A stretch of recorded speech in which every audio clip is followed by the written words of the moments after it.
Lepo pozdravljeni. Občinski svet občine Krško je na redni seji sprejel sklep o odpisu plačila dolga Ministrstvu za okolje in prostor iz naslova tožbe glede protokola o medsebojnem sodelovanju pri umestitvi odlagališča nizko- in srednje radioaktivnih odpadkov v prostor in o zagotavljanju sredstev proračuna Republike Slovenije za sofinanciranje projektov ureditve komunalne infrastrukture na območju občine Krško. Občina Krško je leta 2008 z državo podpisala 6 protokolov v skupni vrednosti 30 milijonov evrov, ki pa, kot je znano, niso bili v celoti realizirani. Eden od teh je bil protokol, ki se je nanašal na komunalno infrastrukturo, sklenjen z Ministrstvom za okolje in prostor. Po več let trajajočih razgovorih z ministrstvom in ko je postalo jasno, da občina Krško sredstev dolgovanih iz naslova sklenjenega protokola v vrednosti 8,4 milijona evrov ne bo pridobila, je občina zaradi teka zastaralnih rokov morala začeti terjati dolgovani znesek po sodni poti. Najprej s predlogom državnemu pravobranilstvu za sporazumno rešitev spora, nato pa z vložitvijo tožbe. Ker ni prišlo do realizacije tega protokola in je pravzaprav ostal odprt, smo se odločili, da tožimo državo, moram reči, da tudi malo po nasvetu same ministrice takratne, in smo v prvem delu uspeli, in sicer približno 3,7 milijonov evrov. Zatem je sodišče en del našega zahtevka v skupni višini 11 milijonov evrov zavrnilo, vendar smo potem na višjem sodišču vztrajali in dobili še preostanek približno 4,9 milijonov evrov. Tako da je skupaj poplačano pravzaprav tisti znesek, ki je bil prvotno predviden v protokolu. Ostale pa so odprte obresti. Čeprav se pravzaprav ti dolgovi zapirajo, najprej obresti pa sodni stroški in tako naprej, je ostalo približno 5 milijonov evrov odprtih, namreč obresti so še naraščale, tako da teh 5 milijonov evrov pa pravzaprav praktično ni več iztožljivih in zato jih moramo pač odpisati iz poslovnih knjig. Sicer pa je po protokolih zaveza države tudi obnova Šrajbarskega turna. Kulturni minister je obljubil, da se bo oglasil v naši občini, da bo prišel pogledati te objekte, ki so bili financirani z evropskim denarjem ali pa so pravzaprav v lasti ministrstva in jih je potrebno še urediti, gre seveda za Šrajbarski turn. Dogovor je bil, da bi se sestali v prejšnjem tednu, žal do tega sestanka, oziroma predprejšnjem tednu, žal do tega sestanka ni prišlo zaradi nekih objektivnih razlogov. Računam, da bo do sestanka prišlo kmalu, kajti prav bi bilo, da minister vidi ta objekt, ki je resnično v zelo slabem stanju. In tudi predvidi denar za obnovo tega objekta, še dodaja Stanko. Občina Krško zaključuje z naložbo v obvoznico, ki bo bistveno pripomogla k prometni razbremenitvi samega mesta, skozi katerega se pelje 8.000 vozil na dan. Dober kilometer dolg krak skozi Žadovinek je namreč že dokončan. Več v prispevku. Konec februarja so odprli tretji most čez Savo v Krškem in v juliju še manjkajoči del obvoznice od drugega mostu mimo Vipapa do krožišča pri tretjem mostu. Zdaj manjka samo še del mimo Žadovinka, ki je v sklepni fazi, saj je že asfaltiran. Cesta je pravzaprav fizično že dokončana, mislim, da ni nobenih del več potrebnih. Seveda pa obstaja še tisti del, ki se nanaša na dokumentacijo, potrebno je izvesti tehnični pregled, potem komisijski ogled ceste in zatem sledi tudi dovoljenje za uporabo ceste. Tako da nekako po podatkih, ki nam jih je posredovala direkcija kot investitor, naj bi bila ta otvoritev konec novembra tega leta. Vrednost rekonstrukcije ceste mimo Vipapa in novogradnje obvoznice skozi Žadovinek je znašala 6,37 milijona evrov. Od tega je občina Krško prispevala 900 tisoč za cesto mimo Vipapa in 600 tisoč za del obvoznice skozi Žadovinek. Preostanek v višini 4,8 milijona evrov pa Direkcija Republike Slovenije za infrastrukturo. Vrednost celotnega kraka obvoznice, vključno z gradnjo mostu, je znašala 14,3 milijona evrov, od tega so iz Evropskega sklada za regionalni razvoj za to naložbo odobrili 8,73 milijona evrov. Družba GEN-I je v poslovnih prostorih v Krškem pripravila letno srečanje malih proizvajalcev elektrike iz obnovljivih virov. Tam so med drugim predstavili primer trajnostnega energetskega kroga, ki sta ga v sodelovanju razvila GEN-I in Metron Inštitut ter poslovne izide skupine GEN. Skupina GEN v prvih 3 četrtletjih letošnjega leta beleži 45 milijonov evrov čistega poslovnega izida, kar je nad načrtovanim. Smo močno investicijsko vpeti, tudi v tem istem časovnem obdobju smo v investicije zagotavljanja zanesljivosti oskrbe oziroma novih kapacitet vložili 50 milijonov evrov in s to investicijsko dejavnost tudi nadaljujemo. Imamo projekte, s katerimi delamo, so seveda termoelektrarna Brestanica, hidroelektrarna na Spodnji Savi, kjer se trudimo vzpostaviti postopek oziroma pridobiti vsa soglasja za izgradnjo zadnje v verigi hidroelektrarn na Spodnji Savi. Usmerjeni so v dolgoročno zagotavljanje zanesljive oskrbe z nizkoogljično električno energijo po dostopnih in konkurenčnih cenah. Tudi s širitvijo jedrskih kapacitet v Sloveniji, še dodaja Levičar. Ključni cilj Gen energije je projekt drugega bloka krške nuklearke, s katerim skušajo priti v strateške dokumente. V teh kritičnih oziroma ključnih časih, v katerih se snujejo te strateški dokumenti, smo mnenja, da bo potrebno na vseh treh dimenzijah trajnostne energetike, to je tako na zanesljivosti oskrbe, potem v okoljskih ciljev, pa tudi pri konkurenčnosti bo potrebno si zadati ambiciozne cilje, ki jih danes ne zaznavamo v teh dokumentih, ki so bili postavljeni navzven. Zato se bomo vedno trudili tudi, da postavimo to enakopravnost vseh brezogljičnih tehnologij, vključno z jedrsko. Na srečanju so veliko pozornosti namenili tehničnim rešitvam za razogljičenje slovenske družbe in uresničevanje zelene preobrazbe. Današnje srečanje je potekalo v zanimivih debatah. Prvi del je bil predvsem naravnan v smer okoljske zakonodaje. Nažalost imamo okoljsko zakonodajo, ki je še zelo, zelo rigidna in ki namesto, da bi obnovljive vire energije podpirala, jih prej zavira, tako da je bila debata kar vroča na to temo z predstavniki ministrstva. Verjamem in upam, da se bodo te stvari začele premikati na boljše, tudi v bodoče, ker je to samo v korist dobesedno vseh prebivalcev Slovenije, pa tudi planeta. Drugi del srečanja so namenili tehnologijam prihodnosti. Predstavili so pilotni projekt trajnostnega energetskega kroga, ki ga GEN-I vodi skupaj z inštitutom Metron in je usmerjen k večji uporabi obnovljivih virov energije. To je v bistvu inštalacija, konkretno res eno manjše podjetje, eno manjšo proizvodnjo, ki lahko z uporabo sončne energije, zalogovnikov energije, električnih avtomobilov in pametnega krmiljenja praktično za večino svojih potreb poskrbi sama. Za preostale si pomaga z energijo iz omrežja, ki je seveda brezogljična, ampak vpliv na omrežje je pa že pred tem minimiziran. Ta zadeva je izjemno pomembna. Zakaj? Ker s tem demonstriramo, da so strahovi operaterjev omrežja, da bo z večjim deležem obnovljivih virov omrežja ogroženo, v resnici najmanj zelo pretirani, najverjetneje pa celo nepotrebni. Število ljudi, ki je tako ali drugače povezani z lastno proizvodnjo iz obnovljivih virov, zelo hitro narašča, še dodaja Golob. Zdaj, ko je individualna samooskrba v razmahu, se to giba okoli 5000. V krajevni skupnosti Veliki Podlog je od leta 2017 potekala ureditev celostne komunalne infrastrukture v vaseh Jelše in Gorica. Z deli, ki so sicer tekla gladko in po predvidenem terminskem planu, so nedavno zaključili. Ob tem pa so pripravili krajšo slovesnost. V krajevni skupnosti Veliki Podlog je občina Krško zaključila z dvoletnim projektom gradnje komunalne infrastrukture.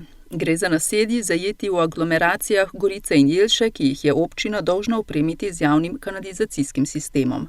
Sicer pa ta projekt obsegal ne samo izdelavo kanalizacije, ki je sedaj narejena v dvojnem sistemu, se pravi meteorna in fekalna ločeno, ampak je bilo obnovljen tudi vodovod, potem optika, javna razsvetljava in seveda tudi asfalt na celotnem območju, kjer je bila obnovljena kanalizacija. Naložbo je pozdravila tudi predsednica krajevne skupnosti Veliki Podlog, Karolina Cizerle. Kot ste zdaj že lahko se sprehodili, je čist nekaj drugega, kar je bilo pred enim letom oziroma pred 2 leti. Mislim, da kljub zapletom, mogoče malo slabe volje, ker je pač dlje časa trajal projekt, bojo zdaj ali pa so vsi več ali manj zadovoljni. Rahli popravki se še izvajajo, ampak to je vse v sklopu tega. Cel projekt, ki je trajal 2 leti, je vreden 3 milijone evrov. Se pravi, gre za prvo fazo in sicer je bilo celoti tudi financirano iz proračuna občine Krško. Kot je poudaril župan, bo občina nadaljevala z deli izgradnje komunalne infrastrukture v Velikem Podlogu in Pristavi. Sedaj smo trenutno v pridobivanju gradbenega dovoljenja. Predvidevamo, da naj bi v naslednjem letu začeli z izvedbo del, dokončala pa naj bi se tam nekje do sredine leta 2022. V pripravi pa je že tudi dokumentacija za Gržečo vas in Mali Podlog in s tem potem zaključimo celo krajevno skupnost. Sicer pa bo občina v skladu z operativnim programom odvajanja in čiščenja komunalne odpadne vode kandidirala za evropska sredstva pri projektih povečanja stopnje priključenosti na večje kanalizacijske sisteme, in sicer za aglomeraciji Senovo-Brestanica ter Krško-Desni breg Leskovec pri Krškem.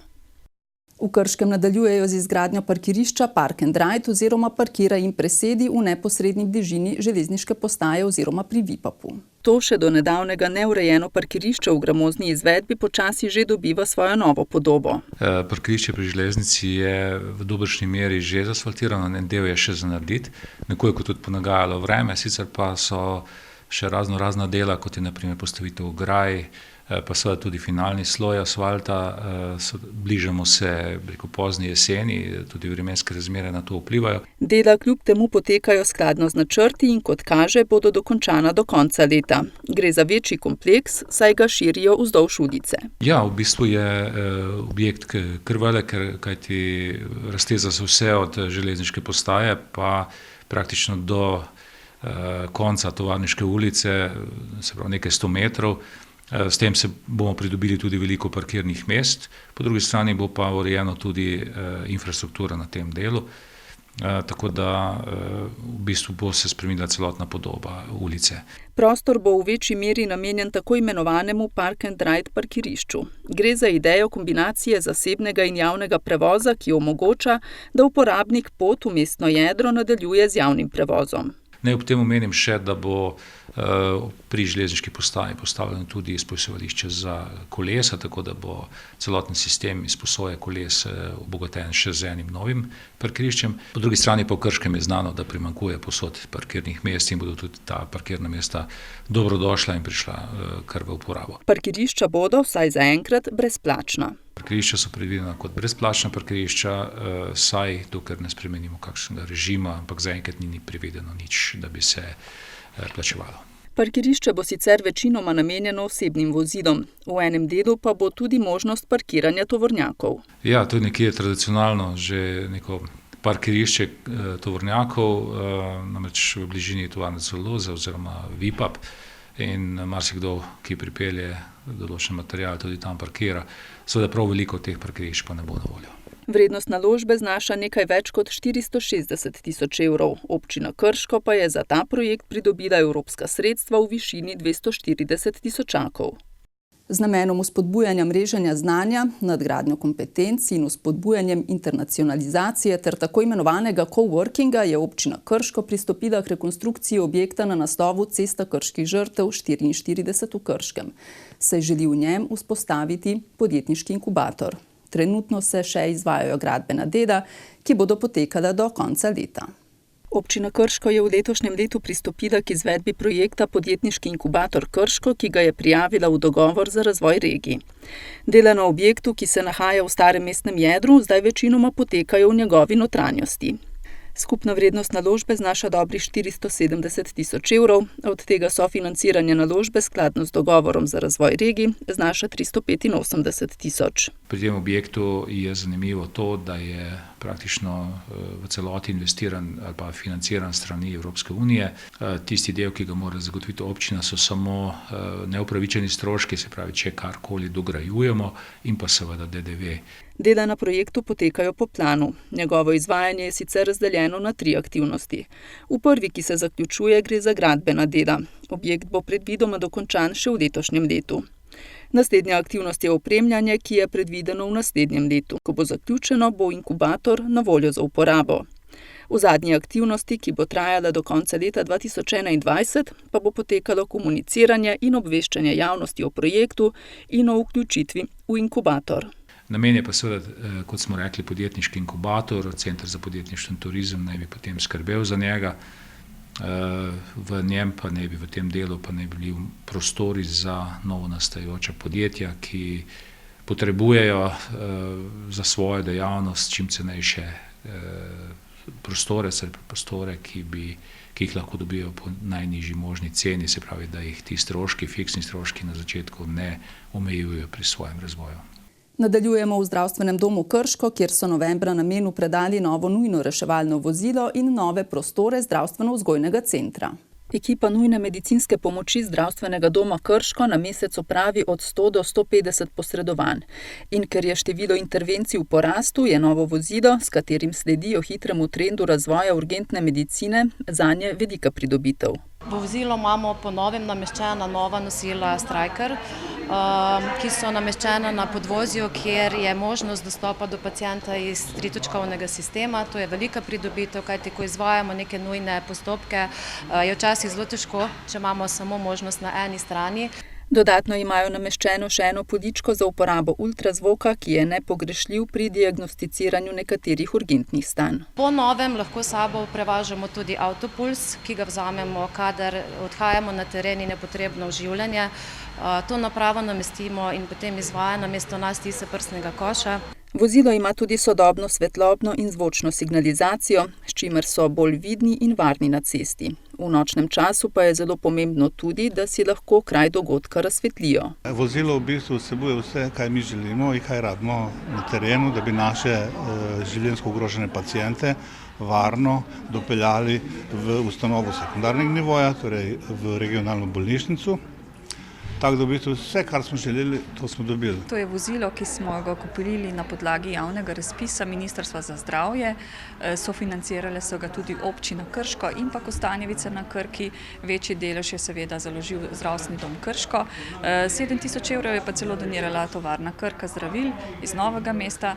Tako da se zahvaljujemo tej priložnosti vsem, ki so pomagali pri tem nakupu.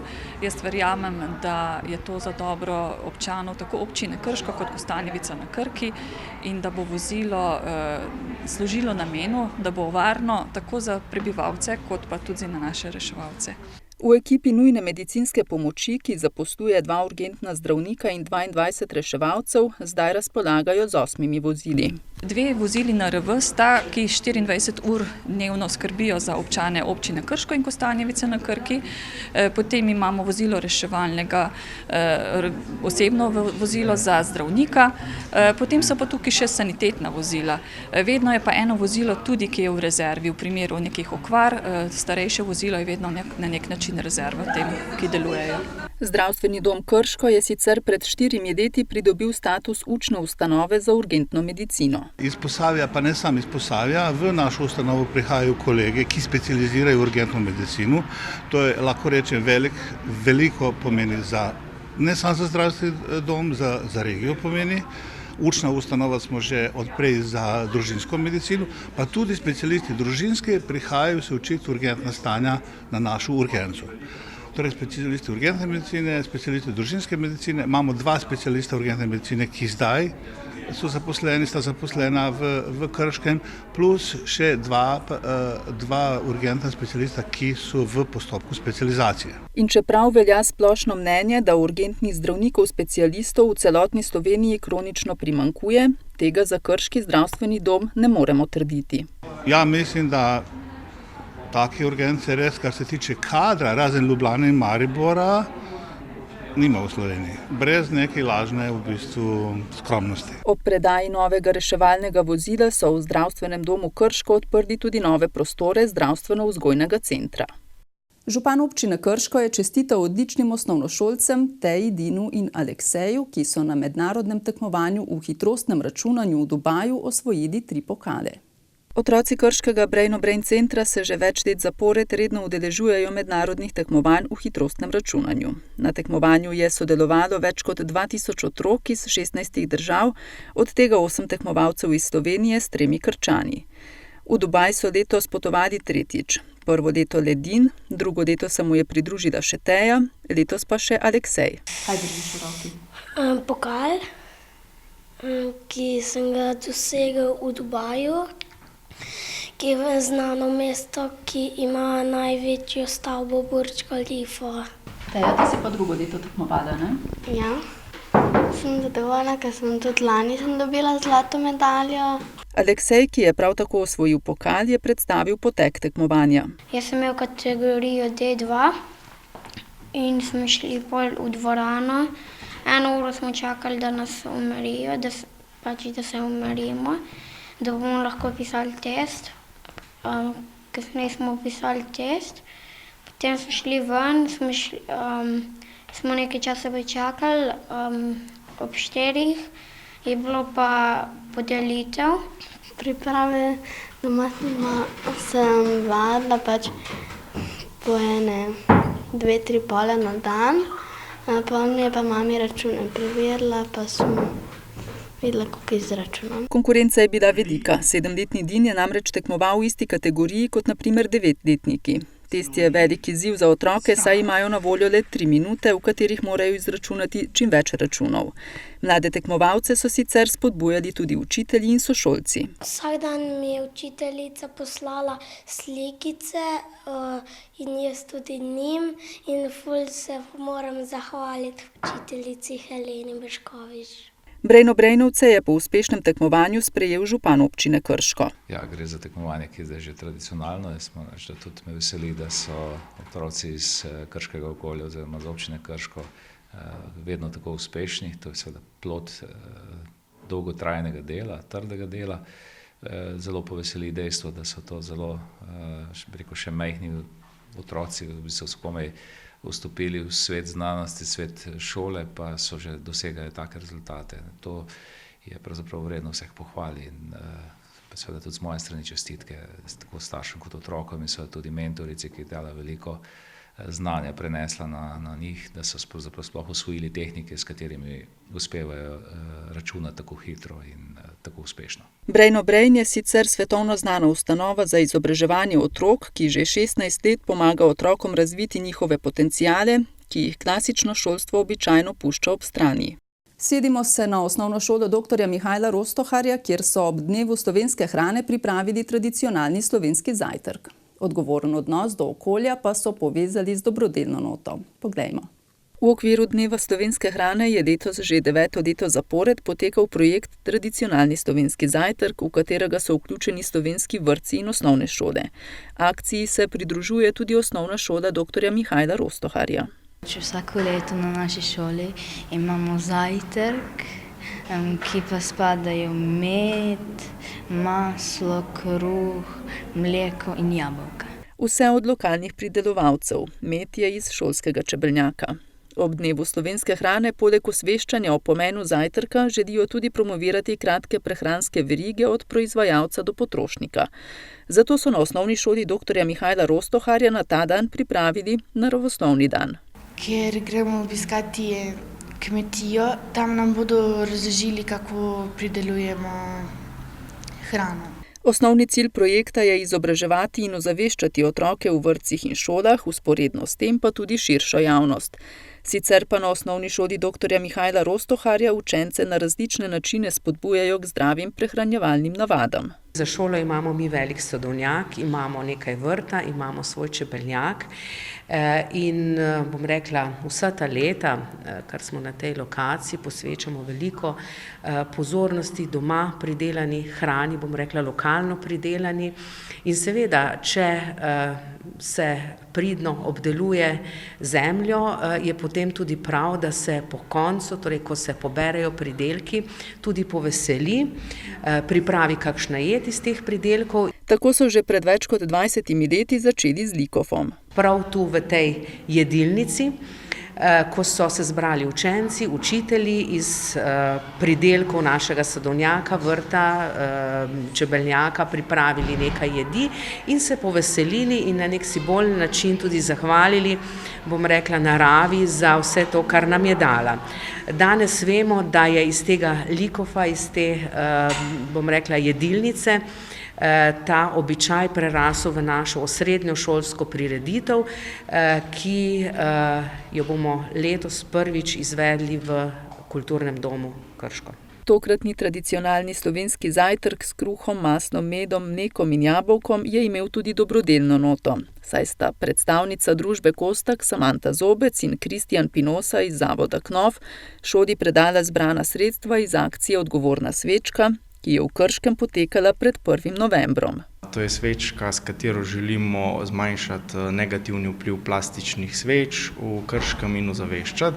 Je bil pa tudi projekt z dobrodelno noto, tako da smo želeli tudi malo pomagati in pokazati tudi mladim, kako je v bistvu ekologija pomembna in kako v bistvu na nek način tudi oni lahko vplivajo pri teh zadevah. Prodalo se je 553 svečk, tako da smo kar zadovoljni, res z vsakim prispevkom in da so se tudi ljudje v tako pozitivnem smislu odzvali na našo pobudo.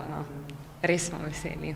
Donacijo v višini dobrih 838 evrov bodo namenili za nakup noš za šolsko folklorno skupino.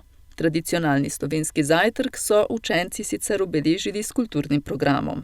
Za konec pa še v galerijo Krško, kjer so nedavno odprli razstavo postelja vizualne umetnice Nataše Skušek, ki je po temeljni izobrazbi kiparka, vendar v svojem umetniškem ustvarjanju prehaja med različnimi mediji in praksami. Nataša Skušek je vizualna umetnica srednje generacije, ki je v slovenskem umetnostnem prostoru že uveljavljena, občasno razstavlja tudi v tujini. Po temeljni izobrazbi je kiparka, vendar v svojem umetniškem ustvarjanju prehaja med različnimi mediji in praksami. Tako deluje v grafiki, fotografiji, performansu, inštalacijah in intervencijah v prostor. Postavitev v galeriji Krško je sestavljena iz 3 delov in ima naslov Postelja. In tudi glavni objekt in tudi sredstvo za interpretacijo je lesena postelja v prostoru nekdanjega presbiterija. Ključ do branja te postavitve so izvezene zgodbice v rjuho.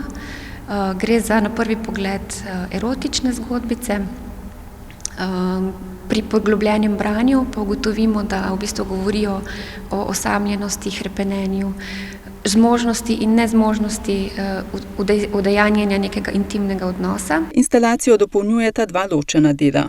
Kjer imamo na eni strani podstavek z skledo z vodo, vrčem in brisačo, na drugi strani pa imamo eno čašo z rdečim vinom. Tudi postelja je pripravljena samo za enega, z eno blazino in eno odejo. Torej, kot sem rekla, na prvi pogled govori razstava, lahko beremo razstavo kot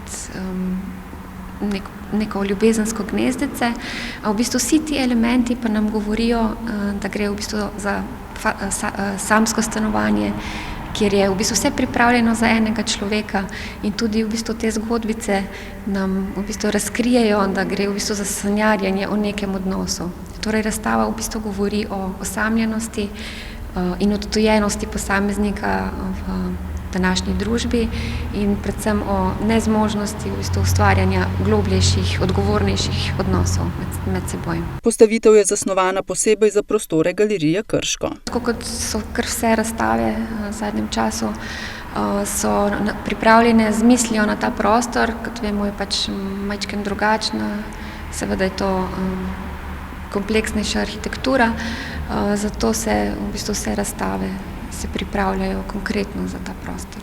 Nataša Skušek se v svojem delu sicer osredotoča na raziskovanje temeljnih postavk kulturne paradigme zahodnega človeka. Njene teme se navezujejo na reprodukcijo, ukvarja se z samo uresničitvijo ženske v tej družbi in kulturi. Veliko njenih projektov se navezuje na materinstvo in v bistvu druga ženska vprašanja. Razstava je v galeriji Krško na ogled še vse do 9. februarja. Spoštovani gledalci, drage gledalke, to je bil mesečni pregled dogajanja v občini Krško. Hvala za pozornost in nasvidenje.